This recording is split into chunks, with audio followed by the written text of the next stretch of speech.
Германские вооруженные силы атаковали границы Советского Союза. Кто знал, что между миром и войной каких-то 5 минут осталось? Недавние студенты теперь солдаты, медсестры, партизаны. В Северо-Осетинском госуниверситете к 70-летию Победы подготовили грандиозную постановку. Ребята заставили всех собравшихся окунуться в мир военных баталий и прочувствовать всю боль войны. Действительно, это была морально сложная подготовка, потому что многие могут и не ощутить этого, но мне кажется, что такое событие мало кто может не ощутить.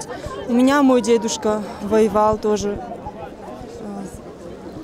разбил руку, и не только руку, в общем, воевал, и я наслышана о нем, какие он и песни писал, и стихи писал. Я чувствую ту боль, которую чувствовали наши предки. На поле боя под свист пуль полегли молодые, красивые парни и девушки. Своей жестокой рукой война коснулась каждой семьи. Слезы жен и матерей, отчаяние и боль в глазах. Зрители следили за действом с замиранием сердца. Кульминацией стал танец, поставленный талантливым хореографом Валерием Суановым. Это узники Освенцима, где остаться в живых было крайне непросто.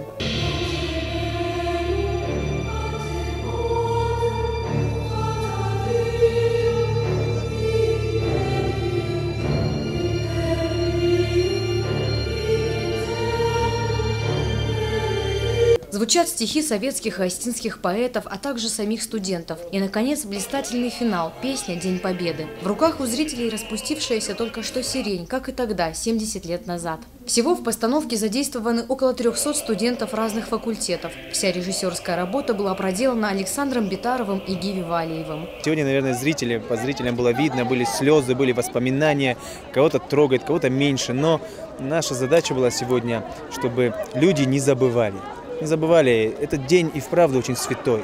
Конечно, в одиночку никто ничего не сделает. Театр – это вещь коллективная, поэтому мы собрались единым коллективом, подошли организованно и распределили правильно наши силы, и у нас, мне кажется, очень хорошо получилось. Такие незабываемые постановки надолго остаются в памяти. Ребят с премьерой поздравил ректор университета и пообещал, что наградой за успех станет поездка на море.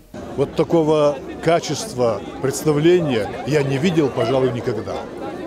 Огромное спасибо нашим студентам. И я, пользуясь случаем, поздравить ветеранов войны, ветеранов труда нашей республики с великим праздником. Имена героев не забыты. Ребята гордятся своими славными предками. После театрального представления состоялась акция «Бессмертный полк» и возложение цветов к памятнику студентам и преподавателям СУГУ, погибшим на фронтах Великой Отечественной. Звучали песни военных лет, а неподалеку развернулась полевая кухня, где студенты могли попробовать вкуснейшую кашу. Жизнь продолжается под мирным небом. Залина Губурова, Александр Абаев, Осетия ТВ.